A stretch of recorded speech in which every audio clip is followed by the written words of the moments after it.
कक्षा 10 हिंदी काव्य राम नरेश त्रिपाठी द्वारा रचित स्वदेश प्रेम हम पढ़ रहे थे। तो स्वदेश प्रेम का लगभग 7 पद हो गया था। अब हम अंतिम पद को देखेंगे, यानी 8वें पद को देखेंगे। यह स्वप्न से लिया गया है। स्वदेश प्रेम स्वप्न उनका ग्रंथ है। उसी ग्रंथ से, यानी उसी पुस्तक से, स्वप्न नामक पुस्तक से स्वदेश प्रेम को लिया गया है। तो चलिए देखते हैं।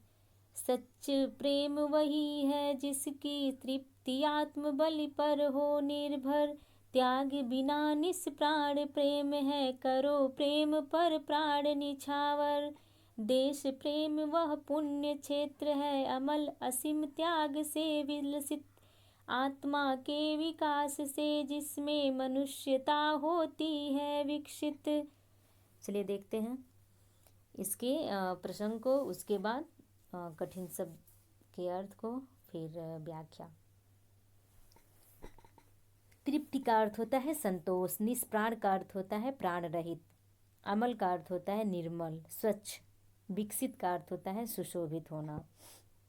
और प्रसंग में लिख दीजिएगा कि कवि का कथन है कि स्वदेश, देश के लिए त्याग और बलिदान की भावना आवश्यक है। प्रस्तुत पंक्ति में कवि कहना चाहते हैं, यानी बताना चाहते हैं कि देश प्रेम के लिए त्याग और बलिदान की भावना आवश्यक है। इसी बात को इस कविता में कहते हैं। क्या कहते हैं? सच प्रेम वही है जिसकी, सच यानी कि सच्चा प्रेम वही है जिसकी, कह रहे हैं वास्तविक प्रेम वही कहलाता है जिसकी क्या है, तृप्ति आत्मबल पर हो निर्भर, यानी कि परिणति आत्मत्याग में होती है। अर्थात सच्चा प्रेम आत्मत्याग पर ही निर्भर होता है।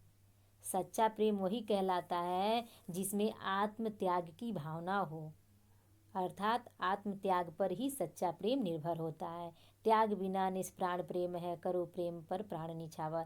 कह रहे हैं इस सच्चे प्रेम के लिए यदि हमें अपने प्राणों का भी बलिदान करना पड़े तो हमें प्रसन्नतापूर्वक उसे अर्पित कर देना चाहिए, क्योंकि बिना त्याग के प्रेम प्राणहीन होता है। निष्प्राण अर्थात प्राणहीन होता है। तात्पर्य यह है कि सच्चे प्रेम के लिए त्याग की भावना परम आवश्यक होता है। देश प्रेम वह पुण्य क्षेत्र है, अमल असीम त्याग से विलसित।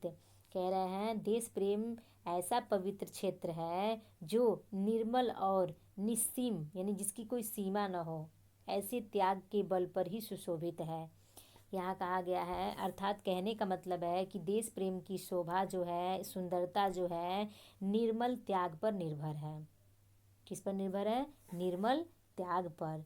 फिर कह रहे हैं आत्मा के विकास से जिसमें मनुष्यता होती है विकसित। देश प्रेम की भावना से ही मृत्यु की आत्मा का विकास होता है और मानवता का विकास होता है। इसलिए मानवता को विकसित करने के लिए देश प्रेम आवश्यक होता है, परम आवश्यक होता है। पूरे अर्थ को एक बार और देख लीजिए। कब कहते हैं कि वास्तविक प्रेम वही कहलाता है जिसमें क्या हो, आत्मत्याग हो। सच्चा प्रेम आत्मत्याग पर निर्भर होता है। इस सच्चे प्रेम के लिए यदि हमें अपने प्राणों का भी बलिदान करना पड़े तो हमें प्रसन्नतापूर्वक उन्हें अर्पित कर देना चाहिए, क्योंकि बिना त्याग के प्रेम प्राणहीन होता है, निष्प्राण होता है। कहने का तात्पर्य है कि सच्चे प्रेम के लिए त्याग की भावना परम आवश्यक है। देश प्रेम ऐसा पवित्र क्षेत्र है जो कि निर्मल और असीमित त्याग के बल पर ही सुशोभित है, यानी कि सुंदर लगता है, अच्छा लगता है। अर्थात देश प्रेम की शोभा निर्मल त्याग पर निर्भर है। देश प्रेम की भावना से ही मृत्यु की आत्मा का विकास होता है और मानवता का भी विकास होता है। इसलिए मानवता को विकसित करने के लिए देश प्रेम परम आवश्यक है। यहाँ देश प्रेम की उत्पत्ति के मूल भावों पर प्रकाश डाला गया है। ठीक है, तो चलिए हम अब अगले लेसन को देखेंगे। आज आपका स्वदेश प्रेम समाप्त हो गया।